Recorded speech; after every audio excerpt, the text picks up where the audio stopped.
Shalom, shalom. This is Angel from India. Hope you are doing good by the grace of our Lord Jesus Christ. Today's topic is on marriage and relationships and sexual purity, part 2.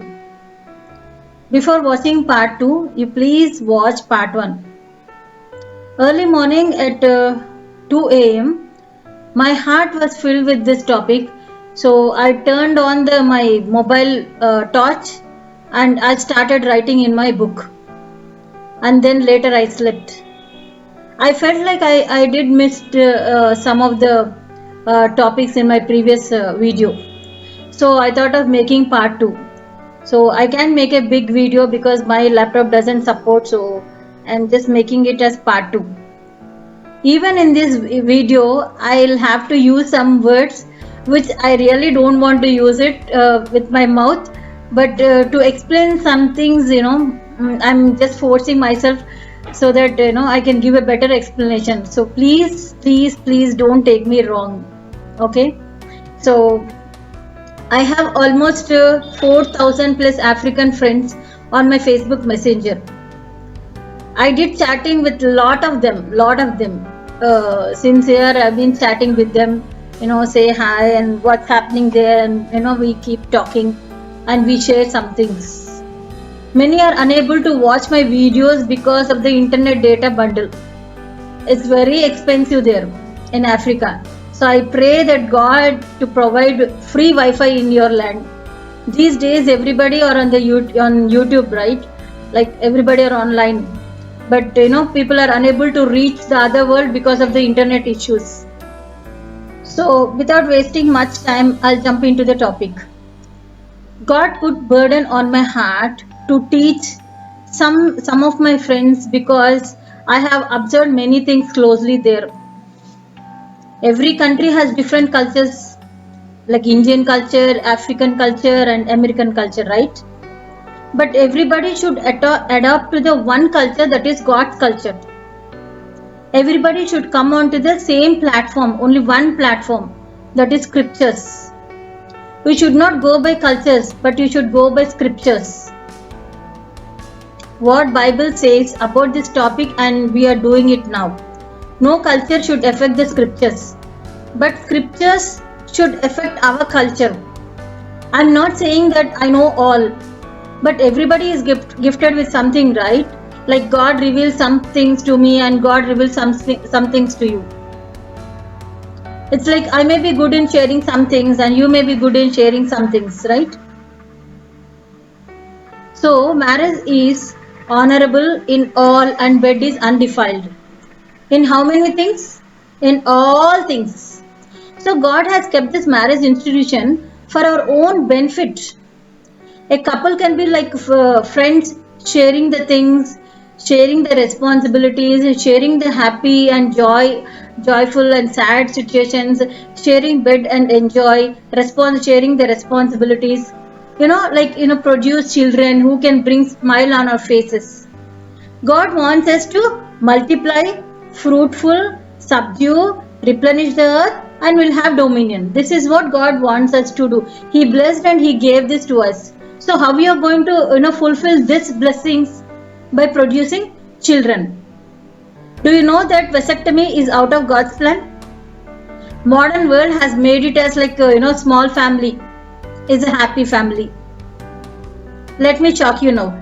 Do you know that sleeping with a woman does not produce children? If so, why so many people are still barren in this world? Because it is God who has to bless you with the children. The Bible says that lo, children are the heritage of the Lord. They are your inheritance and God has to give you that. It is not by your effort.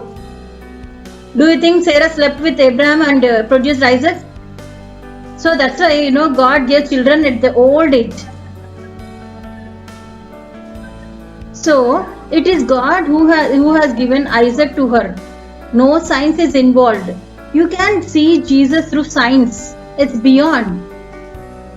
So, as per scriptures, a man should marry and get into sex. A bed will be undefiled only in the marriage boundaries. That means sex should only happen after the marriage with your own husband and with your own wife. If you are sleeping on the same bed, that partner should be your wife or your husband, not any other person as per the scriptures. No option is involved here. If you are married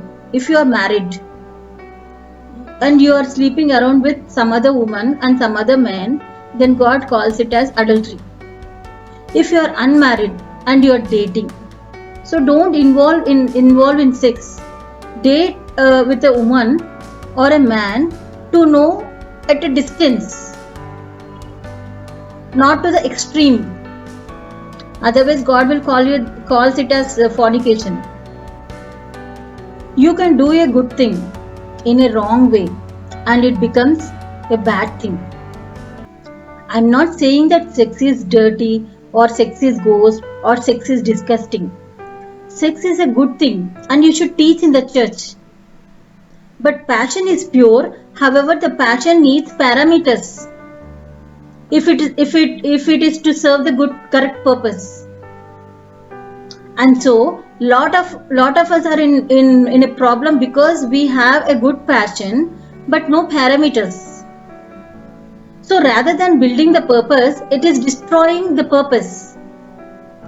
Right passion but wrong expression. Let me give you an illustration. You light the fire on the gas stove, right?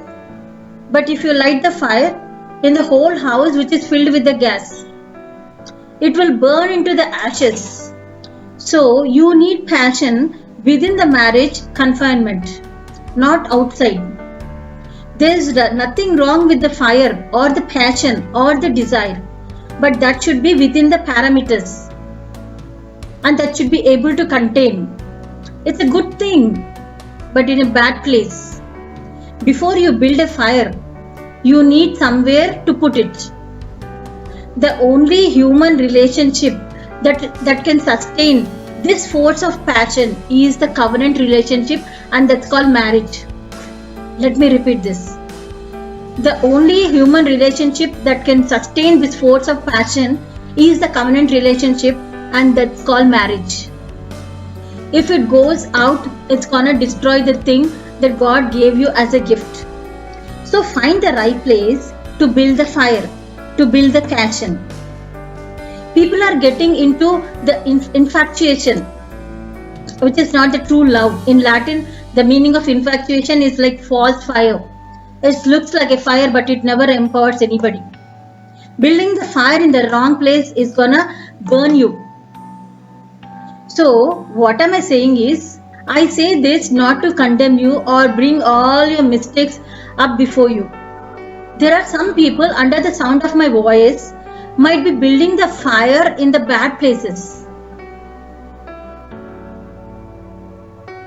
I know a certain man who calls himself as a prophet and running a church, mornings preaching and nights sleeping, especially with the daughters of his own church. Let me tell you frankly, I really don't like the words papa, daughter in the churches. Many, messed up that holy relationship.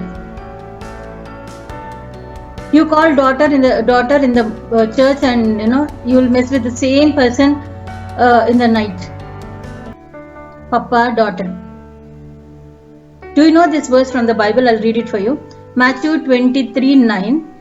And call no man your father upon the earth, for one is your Father which is in heaven. Except your biological father, you're not supposed to call anybody as a father. No papa, daughter business. You can only call like spiritual mentor, or if you're, you can call yourself as a disciple of that spiritual mentor. But no calling papa or father. In such a case, you are giving God's place to your pastor or your prophet. But this is so common in Africa. Of course, that's up to you, because I'm just showing it from the verse, from the scriptures.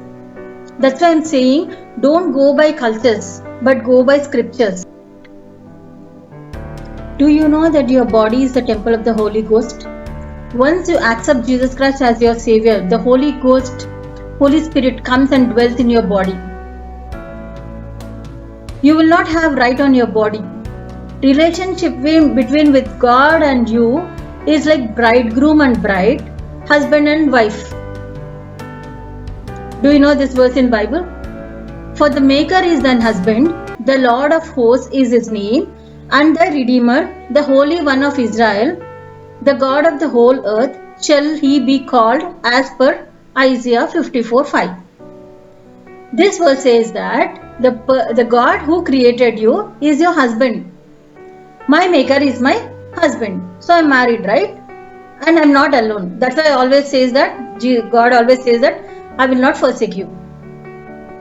If I'm married and my Jesus is my husband, so my body belongs to him, right? Spiritually speaking. And my body is the temple of the Holy Spirit. I remember one instance from the Bible, as per Matthew 21:13 and 14. And Jesus went into the temple of the God and cast out all of them that sold and bought in the temple, and overthrew the tables of the money changers and seats of them that sold doves, and said unto them, It is written, My house shall be called the house of prayer, but ye have made it a den of thieves. Here Jesus was so angry because they were trading in the temple. He didn't like when they were trading in the physical temple.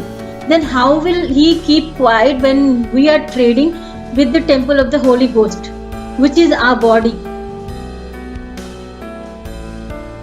Why I'm saying this is, I saw many pictures on the social media. Many are displaying, their bodies. Some even half naked, ugly posing in the photos. How can somebody trade with their bodies, claiming that Jesus is their God, and they're claiming they are believers? You better be in God, either in the world. You can't stand on the two boards. No lukewarm businesses. You can't serve the two masters.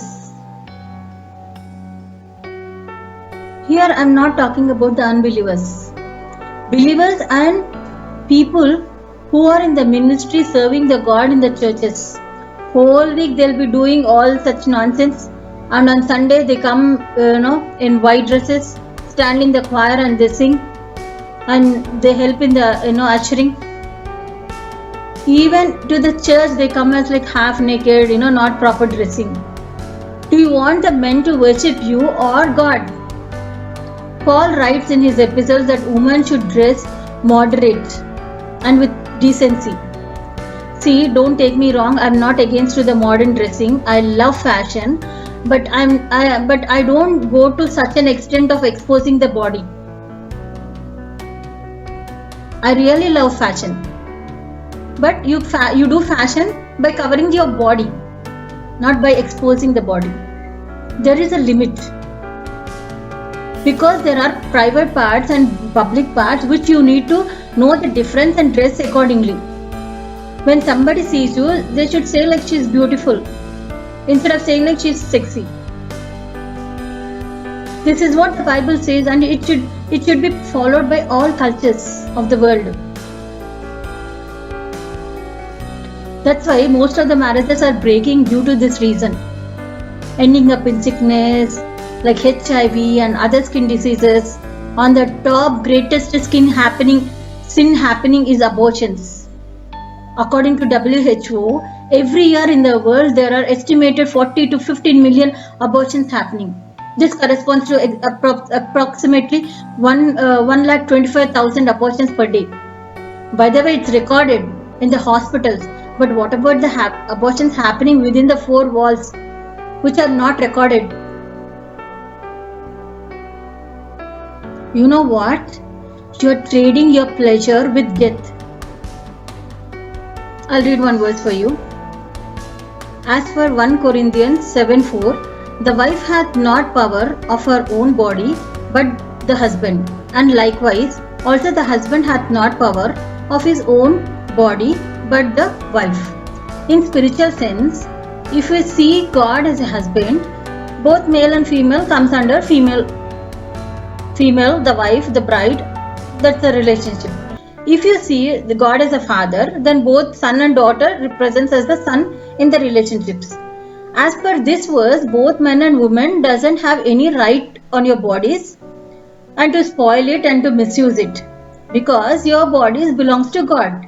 If you try to spoil his temple, then you will have to face the severe consequences. By saying this, I'm not preaching law, but by saying sinning against your own body is a greater sin. In physical sense, as a wife, your body belongs to your husband. As a husband, your body belongs to your wife. So don't give your body to another strange man or strange woman, which God calls as adultery. Are you getting me? Not only this, many are addicted to drugs and drinking. You spoil your health, money, families. Some are in such a poverty that they can't even put internet bundle on their phones, but spending on women, drugs and drinking, which leads to sickness and death. If you save little money, you can just use internet bundle for your phone and then connect to the world, and you can meet good men and women of God. You can learn many things. You can share many things. Do you know that God's time has started? Jesus is coming soon. See, this COVID-19 is shaking the planet Earth. COVID-20 is also started. Locusts are already attacking the fields and thereby leads to famine and recession. But still you want to continue in the same? God is saying that my people are perishing due to lack of wisdom. Please come to your senses at least now. Open your eyes and see where the world is going. Ask God for the wisdom to lead a life that is acceptable unto God. What if tomorrow a plague of boils attack your skin? What will happen to the beauty? What if it is attacked with some rashes or skin diseases? I'll read one verse for you. Proverbs 31:3. Charm is deceptive and beauty is fleeting, but a woman who fears the Lord is to be praised. This charm and this beauty, it passes away. It's temporal. You should be adorned with the God's glory. You never know what happens from where. As per Jeremiah 9:21, for death is coming up into our windows and is entered into our palaces, and to cut off our children from the without and the young men from the streets. Death is crawling through your windows. That's why I'm saying you never know what happens from where. So beware, have fear of God, that will lead to the wisdom. Our good God has paid lobola on the cross. Lobola is an African term, the bride price. The bridegroom pays lobola to the bride in the form of the cattle in Africa. Here, our beloved bridegroom Jesus paid lobola on the cross, not with the cattle. He himself became the cattle, the lamb, the sacrificial lamb for us, and paid. Women, don't fall into man's trap. Man can reach to any extent for 2 minutes of his desire, but you will lose your virginity. Spend time with God, and God will bring a God-fearing husband, and who can take care of you, till death departs. Don't worry don't worry about anything. God will provide you money for your survival, but please don't trade your body, for your survival, because this body doesn't belong to you at all. When you claim that Jesus is your savior, you are a believer. If you are saying you are a Christian, then your body doesn't belong to you. It belongs to Jesus. What belongs to Jesus, you are messing up with that. That's why this is going into the facing all the problems. Mother Mary protected her virginity, so Jesus was born from her womb. Who knows, you might give birth to a great man and woman of God. So protect your virginity. Don't fall into any trap. I hope you are understanding. If you are blessed by this video, please like, share and subscribe, and click on the bell icon, and so whenever I upload a new video, you will get a notification. Thanks for watching. God bless you.